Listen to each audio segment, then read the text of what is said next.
अच्छा, नेता जो है वो भी जमकर राजनीति कर रहे हैं। पिछले दिनों एक नेता का बयान आया कि साहब लोग जो हैं वो पुण्य कमाने जाएंगे और जो सरकारें हैं वो अपने पाप धोने जाएंगी कुंभ में। राजनेताओं की अपनी अपनी चीजें चलती नहीं थी, हम उन पर बहुत ज्यादा बोलते नहीं बहन। आप तो हमारे अध्यात्म से संबंधित पूछ सकते हैं। मुझे ये बताइए, ठीक है, अध्यात्म से ये रस्ता संबंधित हमारा सवाल नहीं। ये है कि कुंभ जो है वो तो आस्था का महापर्व है ना, और ऐसे धार्मिक अनुष्ठान में बिल्कुल निमंत्रण है, देने की तो जरूरत नहीं होती है। इस बार कुंभ के लिए जिस तरीके के बिल्कुल नहीं। निमंत्रण जो दिए गए उसको लेकर भी विवाद है। इस पर आपका नजरिया? निमंत्रण दिया जाना चाहिए था? महाकुंभ का निमंत्रण पूरे विश्व को है, पर व्यक्तिगत रूप से हम जैसे खालसा लगाए, हमारे गुरु जी का खालसा लग रहा, तो अगर हम किसी को बुला रहे हैं या निमंत्रण दे रहे हैं तो ये हमारी निजी आस्था है, हमारा निजी विषय है। लेकिन महाकुंभ का निमंत्रण तो पूरी दुनिया को है, कोई भी आ सकता है। पर कोई अगर निमंत्रण दे भी रहा है तो भाई अगर तुम्हें स्वीकार करना है करो, नहीं करना है मत करो। हमें नहीं लगता कि ये कोई बहुत ज्यादा सियासत का विषय है। निमंत्रण सियासत का विषय नहीं है। आना जाना, इस पर टिप्पणी करना और इसमें राजनीतिक रोटियां सेकना, ये सियासत का विषय है। तीसरी बात, धर्म से राजनीति चलती है, राजनीति से धर्म नहीं चलता है। धर्म से राजनीति चलती है तो वो राजनीति के लिए किस धर्म की जरूरत है, जरा इसके बारे में भी विस्तार से बता दीजिए दर्शकों को। मानवता के धर्म की, देश के हित के धर्म की, विश्व के हित के धर्म की, उस धर्म की जो पूरी दुनिया को अपना मानता है, काफिर नहीं कहता है, उस धर्म की जो सबको समेटता है, उस धर्म की राजनीति जो सबको अपना बनाने की क्षमता रखता है, उस धर्म की राजनीति जो शिकागो के धर्म सम्मेलन में भी बहन और भाई, माई ब्रदर्स एंड सिस्टर्स करके संबोधन करता है, उस धर्म की जो जीवों में भी परमात्मा देखता है, उस धर्म की जो नर में भी नारायण देखता है, उस धर्म की जो जगत में जगदीश देखता है। तो वो धर्म आज नजर आ रहा है समाज में? क्योंकि कुछ लोग ये कह रहे हैं कि ठीक है, बिल्कुल 500 साल के इंतजार। अब आपको नहीं आ रहा है? नहीं, मेरा सवाल सुनिए। किसी को नहीं आ रहा है तो उसको कहते भाई हमारी सुनिए, अगर किसी को दिखाई नहीं पड़ रहा है तो इसका मतलब संबंधी थोड़ी है। अपनी रेटिना का इलाज करवावे, चश्मा लगवावे या फिर आंखें बदलवावे। अब तुम्हें नहीं दिख रहा है तो हम क्या करें, हमें दिख रहा है।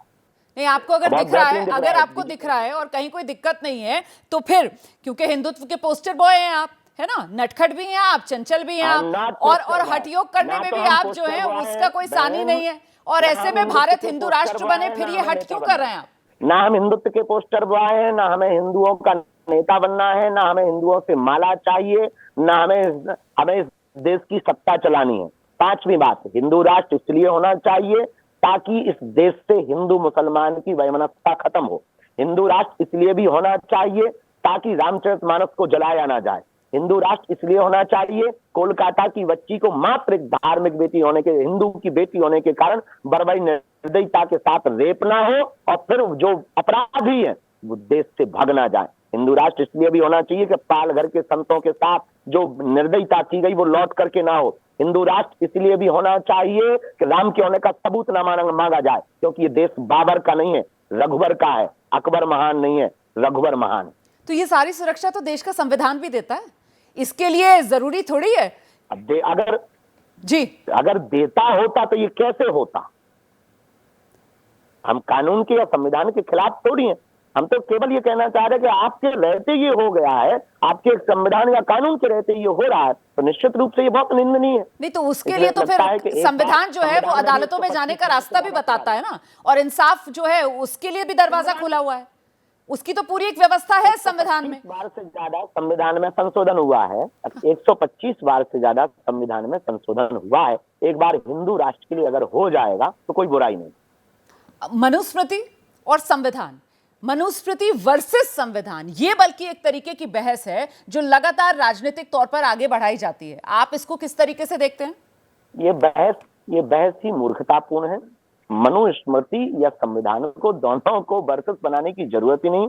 एक अलग ग्रंथ है, ये देश को चलाने का ग्रंथ है, वो व्यक्ति को चलाने का ग्रंथ है। व्यक्तिगत एक किसी महापुरुष के द्वारा कही गई वार्ता है, पूरी दुनिया के लिए संदेशा है। एक संदेशा है, एक कानून का पालन करने वाला ग्रंथ है। तो संविधान एक अलग है, मनुस्मृति एक अलग है, और हमें लगता है किसी भी विषय पर बोलने के पहले उसको पढ़ना बहुत जरूरी होता है। सही, लेकिन आप जिस तरीके से पूरी मुहिम चलाई आपने, हिंदू एकता यात्रा की और जात पात के जंजाल से लोगों को बाहर निकालने की, ऐसे में मनुस्मृति का जो सबसे बड़ा विरोध होता है वो इसी नाम को लेकर होता है कि साहब मनुस्मृति जो है वो जात पात को बढ़ावा देता है। तो फिर मनुस्मृति नहीं, अगर देख आप, पता नहीं बहन जी आप लोग क्या, अगर हम अगर हम भैया जात पात के पक्ष में होते तो हम क्या जात पात भेदभाव मिटाने के लिए पदयात्रा करते?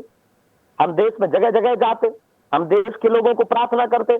हमें क्या पड़ी है अपनी जान की बाजी हथेली पर रखने की? क्या पड़ी है पैदल चलने की? क्या पड़ी है लोगों को जगाने की? क्या पड़ी है दिन रात जागने की?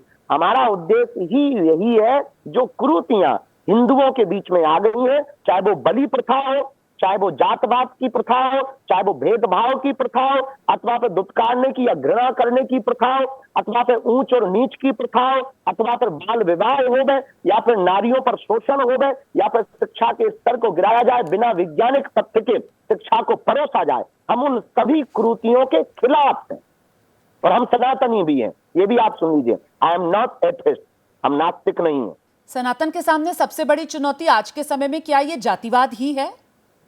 सनातन के सामने अगर हिंदुओं को एक करने से कोई दीवार रोक रही है तो उसका नाम है जात पात, उसका नाम है ऊंच नीच, उसका नाम है भेदभाव, बेझिझक। ठीक है।